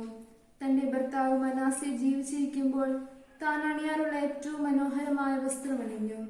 ചെരുപ്പ് ധരിച്ചും വളകളും മാലകളും മോതിരവും കമ്മലും മറ്റാഭരണങ്ങളും അണിഞ്ഞും പുരുഷന്മാരുടെ കണ്ണുകളെ മയക്കത്തക്ക വിധം അതീവ സൗന്ദര്യവതിയായി ചേർന്നു. അവൾ ഒരു കുപ്പി വീഞ്ഞും ഒരു പാത്രം എണ്ണയും ദാസിയെ ഏൽപ്പിച്ചു. വറുത്ത ധാന്യവും ഉണങ്ങിയ പഴങ്ങൾ കൊണ്ടുണ്ടാക്കിയ ഒരു അടയും നേർമയുള്ള അപ്പവും ഒരു സഞ്ചിയിൽ നിറച്ച് പാത്രങ്ങളെല്ലാം പൊതിഞ്ഞു കെട്ടി ദാസിയെ ഏൽപ്പിച്ചു. അനന്തരം അവൾ ബത്തൂലിയ നഗര കവാടത്തിലേക്ക് പുറപ്പെട്ടു. അവിടെ നഗരശ്രേഷ്ഠന്മാരായ കാബ്രിസ്, കാർമിസ് എന്നിവരോടുകൂടി ഉസിയ നിൽക്കുന്നത് കണ്ടു. അവളുടെ മുഖത്തിനും ഉടയാടകൾക്കും വന്ന മാറ്റം അവർ ശ്രദ്ധിച്ചു. അവളുടെ സൗന്ദര്യത്തിൽ അവർക്ക് അഗാധമായ മതിപ്പുളവായി. അവർ അവരോട് പറഞ്ഞു, നമ്മുടെ പിതാക്കന്മാരുടെ ദൈവം നിന്നിൽ കൃപ ചൊരിയുകയും നിന്റെ പദ്ധതി നിറവേറ്റുകയും ചെയ്യട്ടെ. അങ്ങനെ ഇസ്രായേൽ ജനം അഭിമാനം കൊള്ളുകയും ജെറുസലേം ഉയർത്തപ്പെടുകയും ചെയ്യട്ടെ. അവൾ ദൈവത്തെ ആരാധിച്ചു. അവൾ അവരോട് പറഞ്ഞു, നഗര കവാടം എനിക്ക് തുറന്നു തരാൻ കൽപ്പന നൽകുക. ഞാൻ പോയി നമ്മൾ സംസാരിച്ച കാര്യം നിറവേറ്റട്ടെ. അതനുസരിച്ച് വാതിൽ തുറന്നു കൊടുക്കാൻ അവർ യുവാക്കന്മാരോട് കൽപ്പിച്ചു. അവർ വാതിൽ തുറന്നു. യൂദിത്ത് ദാസിയോടൊത്ത് പുറത്തു കടന്നു. അവൾ മലയുടെ താഴേക്കിറങ്ങി. താഴ്വരയിലൂടെ അവൾ നടന്നു നീങ്ങുന്നത് ദൃഷ്ടിയിൽ നിന്നു മറയുന്നതുവരെ നഗരവാസികൾ നോക്കി നിന്നു. അവർ നേരെ താഴ്വരയിലൂടെ നടന്നു. അസീറിയക്കാരുടെ കാവൽ ഭടന്മാർ അവളെ കണ്ടു. അവർ അവളെ പിടികൂടി ചോദ്യം ചെയ്തു, നീ ഏതു വർഗക്കാരിയാണ്? എവിടെ നിന്ന് വരുന്നു? എങ്ങോട്ട് പോകുന്നു? അവൾ പറഞ്ഞു, ഞാനൊരു ഹെബ്രായ പുത്രി. അവരിൽ നിന്ന് ഓടി രക്ഷപ്പെടുകയാണ്. അവർ നിങ്ങളുടെ കൈകളിൽ ഏൽപ്പിക്കപ്പെടാറായി. നിങ്ങൾ അവയെ വിഴുങ്ങിക്കളയും. സഹോദരരുടെ യൂദിത്ത് 11-ാം അധ്യായം 1 മുതൽ 13 വരെ തിരുവചനങ്ങൾ. യൂദിത്ത് ഹോളോഫർണസുമായി സംസാരിക്കുന്നു. ഹോളോഫർണസ് അവളോട് പറഞ്ഞു, സ്ത്രീയെ, ധൈര്യമായിരിക്കുക. ഭയപ്പെടേണ്ട. ലോകാധിപതിയായ നബൂഖദ്നേസറിനെ സേവിക്കുവാൻ തയ്യാറായ ഒരു വ്യക്തിയെയും ഞാൻ ഉപദ്രവിച്ചിട്ടില്ല. മലനാട്ടിൽ വസിക്കുന്ന നിന്റെ ജനം എന്നെ അവഹേളിച്ചില്ലായിരുന്നുവെങ്കിൽ ഞാൻ ഒരിക്കലും അവരുടെ നേരെ കുന്തമുയർത്തുകയില്ലായിരുന്നു. അവർ തന്നെ വിളിച്ചു വരുത്തിയ അനർത്ഥമാണിത്. നീ അവരെ വിട്ട് ഞങ്ങളുടെ അടുത്തേക്ക് ഓടിപ്പോകുന്നത് എന്തിനെന്ന് പറയുക. നീ സുരക്ഷിതയാണ്, ധൈര്യമായിരിക്കുക. ഇന്ന് രാത്രി മുഴുവൻ നിന്റെ ജീവൻ സുരക്ഷിതമാണ്. ആരും നിന്നെ ദ്രോഹിക്കുകയില്ല. എൻ്റെ യജമാനനായ നബൂഖദ്നേസറിനെ സേവകർ എന്ന പോലെ എല്ലാവരും നിന്നോട് സ്നേഹപൂർവ്വം പെരുമാറും.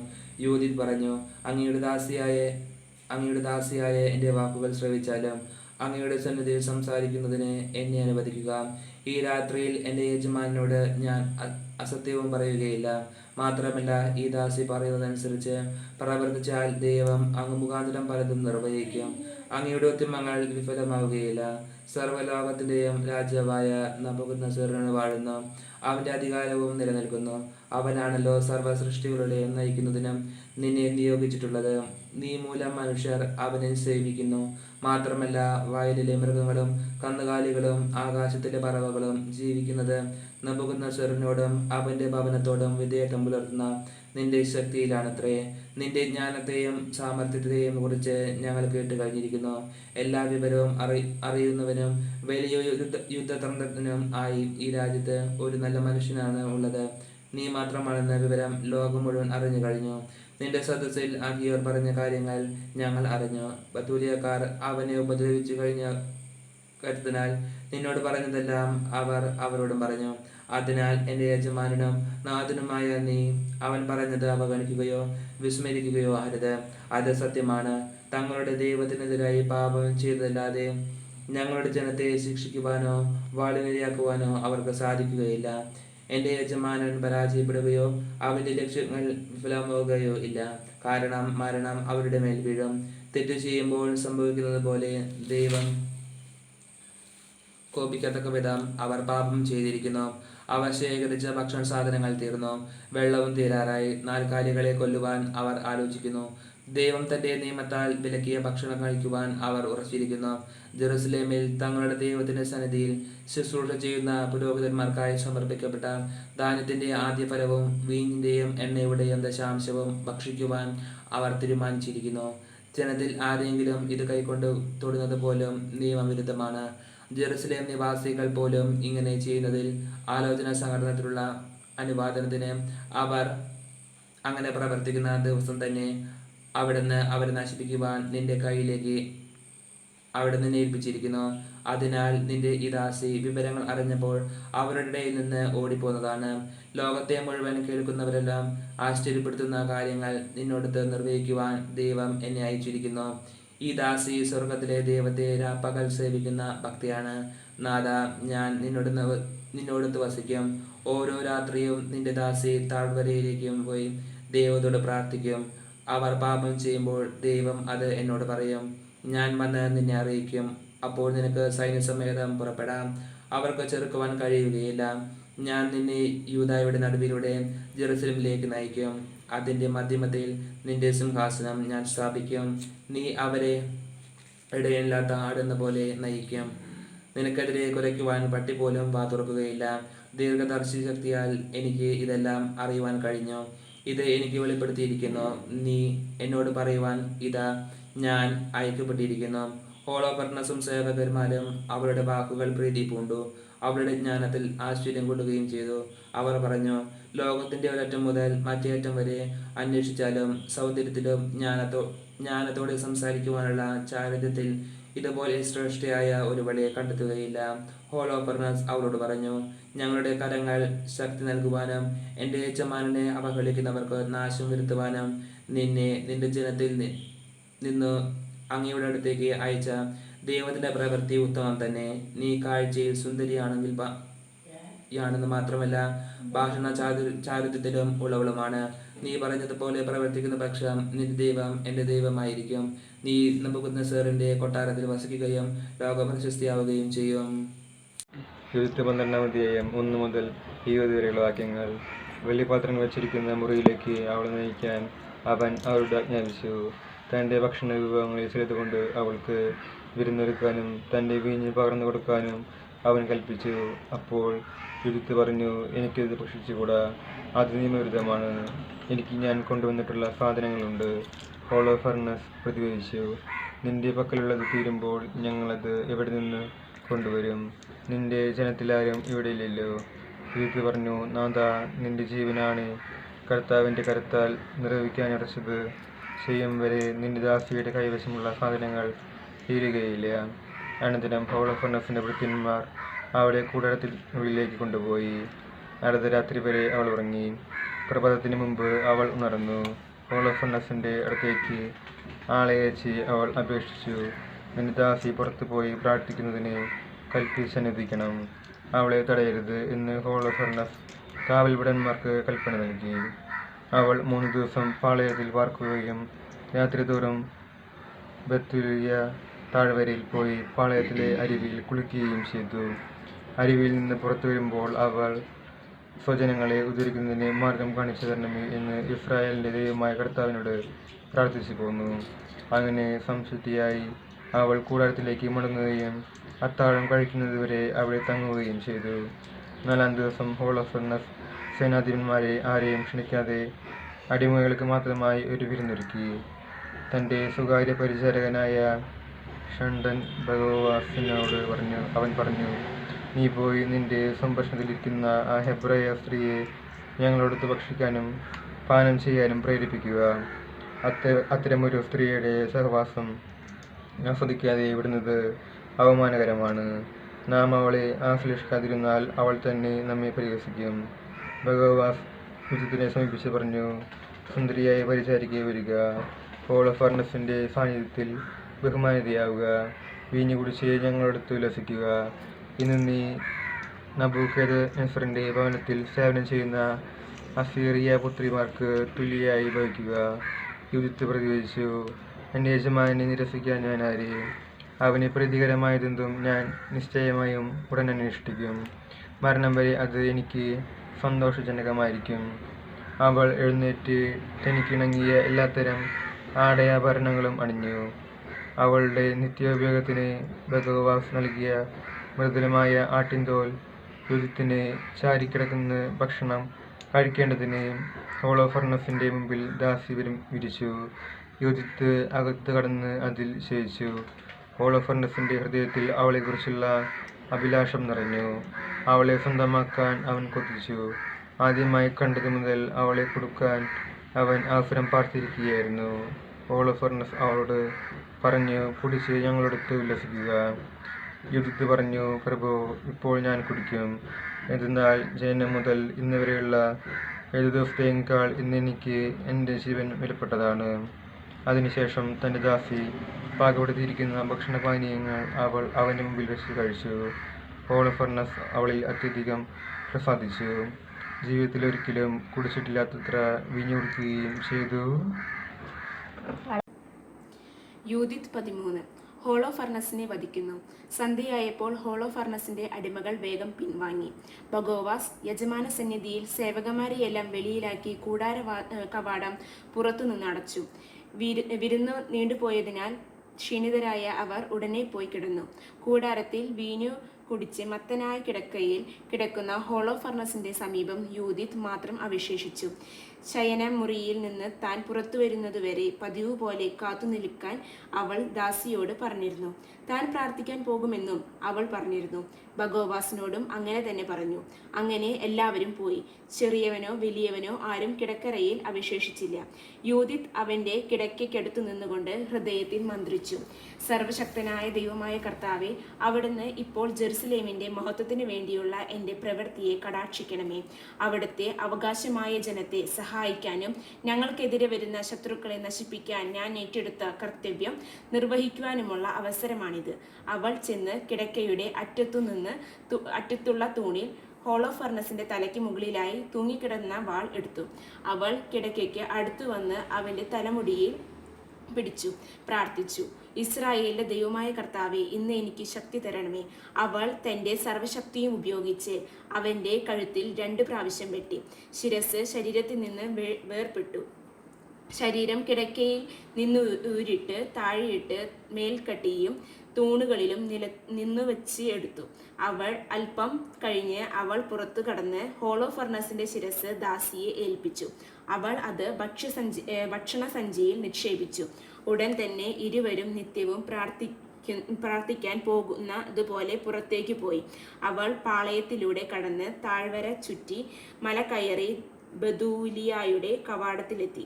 യൂദിത്ത് മടങ്ങിയെത്തുന്നു. യൂദിത്ത് ദൂരെ വെച്ച് തന്നെ കവാടത്തിലെ കാവൽക്കാരോട് വിളിച്ചു പറഞ്ഞു, തുറക്കൂ, വാതിൽ തുറക്കൂ. ദൈവം, നമ്മുടെ ദൈവം ഇപ്പോൾ നമ്മോട് കൂടെയുണ്ട്. ഇസ്രായേൽ തൻ്റെ പ്രാബല്യവും നമ്മുടെ ശത്രുക്കൾക്കെതിരെ തൻ്റെ ശക്തിയും ഇന്നത്തെ പോലെ പ്രത്യക്ഷമാകുന്നതിനു വേണ്ടി തന്നെ. അവളുടെ നഗരത്തിലെ ആളുകൾ അവളുടെ ശബ്ദം കേട്ടപ്പോൾ ഇറങ്ങി നഗര കവാടത്തിലേക്ക് ഓടിച്ചെന്ന് ശ്രേഷ്ഠന്മാരെ വിളിച്ചുകൂട്ടി. വലുപ്പച്ചിറപ്പമെന്നീ ഭേദമില്ലാതെ അവരെ എല്ലാവരും ഒന്നിച്ചോടി. കാരണം അവൾ തിരിച്ചെത്തിയെന്ന് വിശ്വസിക്കാൻ അവർക്ക് കഴിഞ്ഞില്ല. അവർ വാതിൽ തുറന്ന് അവരെ അകത്തു കടത്തി. വെളിച്ചത്തിനു വേണ്ടി തീ കത്തിക്കുകയും അവരുടെ ചുറ്റും കൂടി നിൽക്കുകയും ചെയ്തു. അവൾ ഉച്ചത്തിൽ പറഞ്ഞു, ദൈവത്തെ സ്തുതിക്കുവിൻ, അവിടുത്തെ പുകഴ്ത്തുവിൻ. ഇസ്രായേൽ ഭവനത്തിൽ നിന്നു തൻ്റെ കാരുണ്യം പിൻവലിക്കാത്തവനും ഈ രാത്രി എൻ്റെ കരത്താൽ നമ്മുടെ ശത്രുക്കളെ നശിപ്പിച്ചവനും ആയ ദൈവത്തെ സ്തുതിക്കുവിൻ. അനന്തരം അവൾ സഞ്ചിയിൽ നിന്ന് ആ തലയെടുത്ത് അവരെ കാണിച്ചുകൊണ്ട് പറഞ്ഞു, നോക്കൂ, അസീറിയൻ സൈന്യ അധിപനായ ഹോളോ ഫർണസിന്റെ ശിരസും മേൽക്കട്ടിയും ഇതിൻ്റെ കീഴിലാണ് കുടിച്ച് മത്തുപിടിച്ച് അവർ ശയിച്ചത്. ഒരു സ്ത്രീയുടെ കയ്യാൽ കർത്താവ് അവനെ വീഴ്ത്തി. ഞാൻ പോയ വഴിയിൽ എന്നെ സംരക്ഷിച്ച കർത്താവാണ്. എൻ്റെ മുഖമാണ് അവനെ നാശത്തിൻ്റെ കെണിയിൽ കുടുക്കിയതും പാപകരമായ പ്രവൃത്തിയാൽ എന്നെ മലിനമാക്കുകയോ അപമാനിക്കുകയോ ചെയ്യാൻ ഇടവരുത്താതിരുന്നതും. ജനം അത്ഭുതപരന്തരായി ദൈവത്തെ കുമ്പിട്ടാരാധിച്ച് ഏകസ്വരത്തിൽ ഉദ്ഘോഷിച്ചു, ഞങ്ങളുടെ ദൈവമേ, അവിടുത്തെ വാഴ്ത്തപ്പെടട്ടെ. അവിടുത്തെ ജനത്തിൻ്റെ ശത്രുക്കളെ ഇന്ന് അവിടെ നിന്ദരാക്കി. ഉസിയ അവളോട് പറഞ്ഞു, മകളെ, ഭൂമിയിലെ സ്ത്രീകളിൽ വെച്ച് അത്യുന്നതനായ ദൈവത്താൽ ഏറ്റവും അധികം അനുഗ്രഹിക്കപ്പെട്ടവളാണ് നീ.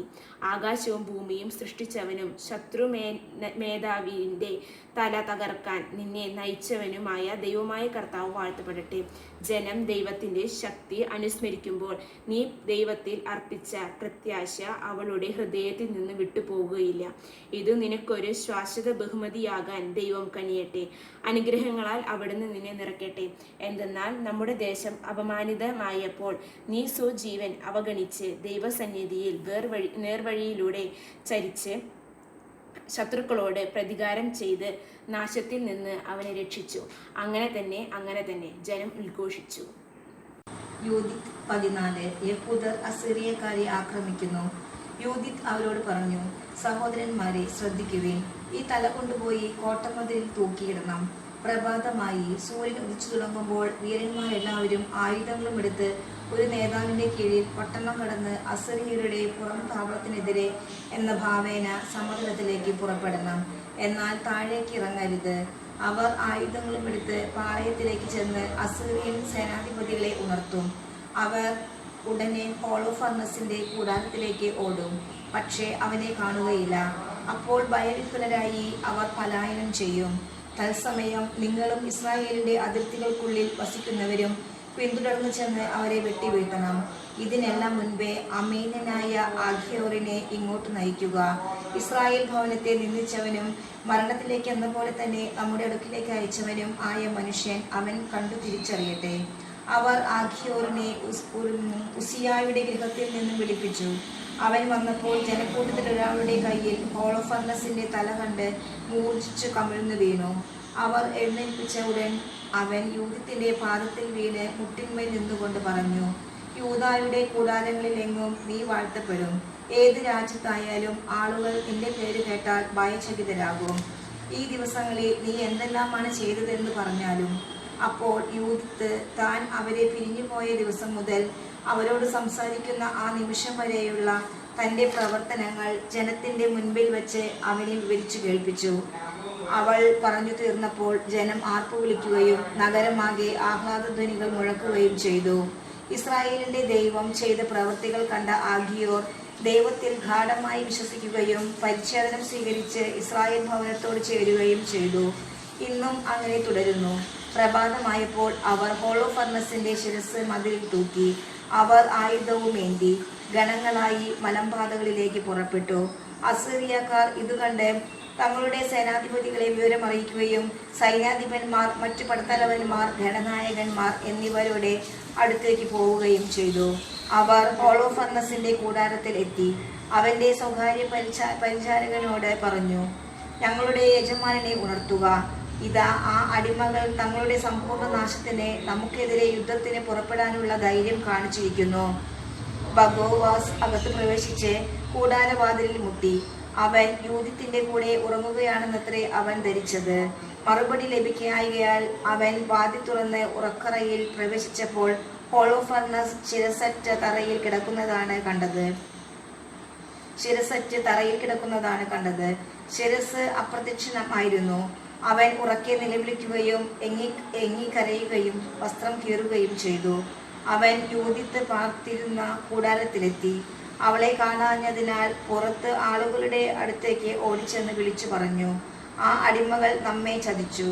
ഒരു ഹെബ്രായക്കാരി നബൂഖദ്നേസർ രാജാവിന്റെ ഭവനത്തിന് അപമാനം വരുത്തിയിരിക്കുന്നു. ഇതാ ഹോളോഫർണസ് നിലത്ത് കിടക്കുന്നു. അവന്റെ ശിരസ് ജഡത്തിൽ കാണുന്നില്ല. അസീറിയൻ സൈന്യാധിപന്മാർ ഇത് കേട്ടപ്പോൾ പരിഭ്രാന്തരായി. വസ്ത്രം കീറി പാളയത്തിൽ അവരുടെ നിലവിളികളും അട്ടഹാസങ്ങളും ഉയർന്നു. Judith. Chapter 15. When those who were in the tents heard, they were amazed at what happened. Trembling and fear fell upon them, and no man dared stay any more in the sight of his neighbor, but rushing out with one accord, they fled into every way of the plain and of the hill country. Those who had encamped in the hill country round about Betheliah fled away. And then the children of Israel, every one who was a warrior among them, rushed out upon them. Hosea sent to Betomasthaim, Babai, Kobai, and Chola, and to every coast of Israel, to tell about the things that had been accomplished, and that all should rush upon their enemies to destroy them. But when the children of Israel heard, they all fell upon them with one accord, and struck them to Kobai. Yes, and in like manner also they of Jerusalem and of all the hill country came, for men had told them about what happened in their enemies' camp, and those who were in Gilead and in Galilee fell upon their flank with a great slaughter, until they were past Damascus and its borders. The rest of the people who lived at Betheliah fell upon the camp of Ashur, and plundered them, and were enriched exceedingly. The children of Israel returned from the slaughter, and got possession of that which remained. The villages and the cities that were in the hill country and in the plain country, took many spoils, for there was an exceedingly great supply. Joachim the high priest, and the elders of the children of Israel who lived in Jerusalem, came to see the good things which the Lord had showed to Israel, and to see Judith, and to salute her. When they came to her, they all blessed her with one accord, and said to her, You are the exaltation of Jerusalem. You are the great glory of Israel. You are the great rejoicing of our race. You have done all these things by your hand. You have done with Israel the things that are good, and God is pleased with it. Blessed be you with the Almighty Lord forever. And all the people said, Amen. And the people plundered the camp for the space of 30 days, and they gave Holofernes' tent to Judith, along with all his silver cups, his beds, his bowls, and all his furniture. She took them, and placed them on her mule, and prepared her wagons, and heaped them on it. And all the women of Israel ran together to see her, and they blessed her, and made a dance among them for her. She took branches in her hand, and distributed them to the women who were with her. Then they made themselves garlands of olive, she and those who were with her, and she went before all the people in the dance, leading all the women. All the men of Israel followed in their armor with garlands, and with songs in their mouths. Thanks for listening. If you liked our video, give us a thumbs up and subscribe, it really helps.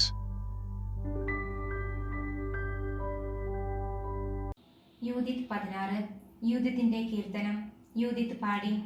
എന്റെ ദൈവത്തിന് തമ്പുരുമീട്ടി ഒരു ഗാനം ആലപിക്കുവിൻ. എന്റെ നാഥനു കൈത്താളം കൊട്ടി ഒരു നവകീർത്തനം ആലപിക്കുവിൻ.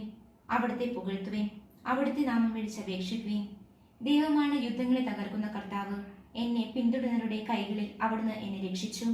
ജനത്തിന്റെ മധ്യത്തിൽ അവിടുത്തെ പാളയത്തിലേക്ക് എന്നെ നയിച്ചു. വടക്കുള്ള പർവ്വതങ്ങളിൽ നിന്ന് അസീറിയക്കാരൻ ഇറങ്ങി വന്നു. എണ്ണമറ്റ യോദ്ധാക്കളുമായി അവൻ വന്നു. അവരുടെ സമൂഹം താഴ്വരകളിൽ നിറഞ്ഞു. അവരുടെ കുതിരപ്പട കുന്നുകളെ മൂടി. എന്റെ നാട് അഗ്നിക്കിരയാക്കുമെന്നും യുവാക്കളെ വാളിനിരയാക്കുമെന്നും പൈതങ്ങളെ നിലത്തടിക്കുമെന്നും കുട്ടികളെ ഇരയായി പിടിക്കുമെന്നും കന്യകളെ കൊള്ള മുതലായി കൈക്കലാക്കുമെന്നും അവൻ അഹങ്കരിച്ചു. എന്നാൽ സർവശക്തനായ കർത്താവ് ഒരു സ്ത്രീയുടെ കൈയാൽ അവന്റെ പദ്ധതികൾ തകിടമറിച്ചു. യുവാക്കളുടെ കരങ്ങളല്ല അവരുടെ ശക്തനെ വീഴ്ത്തിയത്. മല്ലന്മാരുടെ മക്കൾ അവനെ തകർത്തില്ല. അധികാരിയായ അവന്റെ മേൽ ചാടി വീണില്ല. എന്നാൽ മെറിയായുടെ പുത്രി യൂദിത്ത് വദന ലാവണ്യത്താൽ അവനെ കീഴടക്കി. മർദ്ദിതരായ ഇസ്രായേൽ ജനത്തെ ഉദ്ധരിക്കാൻ അവൾ തന്റെ വൈദവ്യ ദുഃഖം മറച്ചുവെച്ചു. മുഖത്ത് സുഗന്ധദ്രവ്യങ്ങൾ ലേപനം ചെയ്തു. ശിരോഭൂഷണം കൊണ്ട് കേശം ബന്ധിച്ചു. അവനെ വശീകരിക്കാൻ നേർത്ത മേലങ്കി ധരിച്ചു. അവളുടെ പാതുകം അവന്റെ കണ്ണു കവർന്നു. അവളുടെ സൗന്ദര്യം ഹൃദയത്തെ കീഴ്പ്പെടുത്തി. വാൾ ഗളത്തെ വിച്ഛേദിച്ചു. പേർഷ്യക്കാർ അവളുടെ ധീരത കണ്ടു വിറച്ചു. മോദിയാക്കാർ അവളുടെ ധൈര്യം കണ്ടു ഭയചിതരായി. പീഡിതരായ എന്റെ ജനം ആനന്ദത്താൽ ആർപ്പു വിളിച്ചു. ബലഹീനർ അട്ടഹസിച്ചു. ശത്രുക്കൾ വിറച്ചു. ശബ്ദഘോഷം മുഴക്കി അവർ വൈരിയെ തിരിച്ചോടിച്ചു. ദാസീപുത്രന്മാർ അവരെ പിളർന്നു. അഭയാർത്ഥികളുടെ മക്കൾ എന്നോണം അവർ മുറിവേൽക്കപ്പെട്ടു. എന്റെ കർത്താവിന്റെ സൈന്യത്തിന്റെ മുൻപിൽ അവർ നശിച്ചു. ഞാൻ എന്റെ ദൈവത്തിന് ഒരു പുതിയ കീർത്തനം ആലപിക്കും. കർത്താവെ, അങ്ങ് ഉന്നതനും മഹിമയാർന്നവനുമല്ലോ. അത്ഭുത പരാക്രമിയും അജയനുമല്ലോ. അങ്ങയുടെ സൃഷ്ടികളെല്ലാം അങ്ങയെ സേവിക്കട്ടെ. അങ്ങ് കൽപ്പിച്ചു, അവ ഉള്ളവയായി. അവിടുന്ന് ആത്മാവിനെ അയച്ചു, അത് അവയ്ക്ക് രൂപമേകി.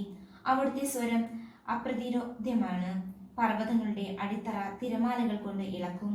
അങ്ങയുടെ മുൻപിൽ പാറകൾ മെഴുകുപോലെ ഉരുകും. എന്നാൽ അങ്ങയുടെ ഭക്തരോട് അങ്ങ് കരുണ കാണിച്ചുകൊണ്ടിരിക്കും. സുരഭിലമായ കാഴ്ചയായി അവിടത്തേക്ക് അർപ്പിക്കുന്ന ബലി നിസാരം. ദഹനബലികൾക്കുള്ള കൊഴുപ്പ് എത്ര തുച്ഛം. എന്നാൽ കർത്താവിന്റെ ഭക്തൻ എന്നേക്കും വലിയവനായിരിക്കും. എന്റെ ജനത്തെ എതിർക്കുന്ന രാജ്യങ്ങൾക്ക് ഹാ കഷ്ടം. വിധി ദിനത്തിൽ സർവശക്തനായ കർത്താവ് അവരോട് പ്രതികാരം ചെയ്യും. അവരുടെ ശരീരങ്ങളിലേക്ക് തീയും പുഴുക്കളും അയക്കും. വേദനയാൽ അവർ നിത്യം വിലപിക്കും. ജെറുസലേമിലെത്തിയപ്പോൾ അവർ ദൈവത്തെ ആരാധിച്ചു. ശുദ്ധീകരണം കഴിഞ്ഞ ഉടനെ ജനം ദഹനബലികളും സ്വഭീഷ്ട കാഴ്ചകളും മറ്റും കാഴ്ചകളും അർപ്പിച്ചു. യൂദിത്ത് ജനം തനിക്കു നൽകിയ ഹോളോസ് ഫർണസിന്റെ പാത്രങ്ങൾ ദൈവത്തിന് സമർപ്പിച്ചു. അവന്റെ കിടക്കറയിൽ നിന്നും തനിക്കായി എടുത്തിരുന്ന മേൽക്കട്ടി അവൾ കർത്താവിന് നേർച്ചയായി അർപ്പിച്ചു. ജനം ജെറുസലേമിൽ വിശുദ്ധ മന്ദിരത്തിന്റെ മുൻപിൽ 3 മാസക്കാലം ഉത്സവാഘോഷങ്ങൾ നടത്തി. യൂദിത്ത് അവനോടൊപ്പം വസിച്ചു. യൂദിത്തിന്റെ അന്തിമ വർഷങ്ങൾ. അതിനുശേഷം അവർ തങ്ങളുടെ പിതൃഭവനങ്ങളിലേക്ക് മടങ്ങി. യൂദിത്ത് ബത്തൂലിയായിലേക്ക് പോയി. ജീവിതകാലം മുഴുവൻ സകല ജനത്തിന്റെയും ആദരണീയായി അവൾ അവിടെ തന്റെ ഭൂമിയിൽ വസിച്ചു. അവളുടെ വിവാഹം ചെയ്യാൻ പലരും ആഗ്രഹിച്ചു. എന്നാൽ തന്റെ ഭർത്താവ് മനാസ്മെ മരിച്ച് പിതാക്കന്മാരോട് ചേർന്നത് മുതൽ ജീവിതകാലം മുഴുവൻ അവൾ വിധവയായി കഴിഞ്ഞു. അവളുടെ യശസ്സു നിരന്തരം വർദ്ധിച്ചു വന്നു. വൃദ്ധയായി 105 വയസ്സുവരെ അവൾ ഭർതൃഗൃഹത്തിൽ വസിച്ചു. അവൾ തന്റെ ദാസിയെ സ്വതന്ത്രയാക്കി. യൂദിത്ത് ബത്തൂലിയായിൽ വെച്ചു മൃതയടഞ്ഞു. ഭർത്താവായ മനാസയെ അടക്കിയ കല്ലറയിൽ അവർ അവളെ സംസ്കരിച്ചു. ഇസ്രായേൽ ജനം അവളെയോർത്ത് 7 ദിവസം ദുഃഖം ആചരിച്ചു. അവൾ മരിക്കുന്നതിനു മുൻപ് സ്വത്തുക്കൾ ഭർത്താവായ മനാസയുടെ ഉറ്റ ബന്ധുക്കൾക്കും തന്റെ ഏറ്റവും അടുത്ത ചാർച്ചക്കാരിക്കും വീതിച്ചു കൊടുത്തു. യൂദിത്തിന്റെ കാലത്തോളം, അവളുടെ മരണത്തിനു ശേഷം ദീർഘകാലത്തോളം ആരും ഒരിക്കലും ഇസ്രായേൽ ജനത്തെ ഭീഷണിപ്പെടുത്തിയിട്ടില്ല.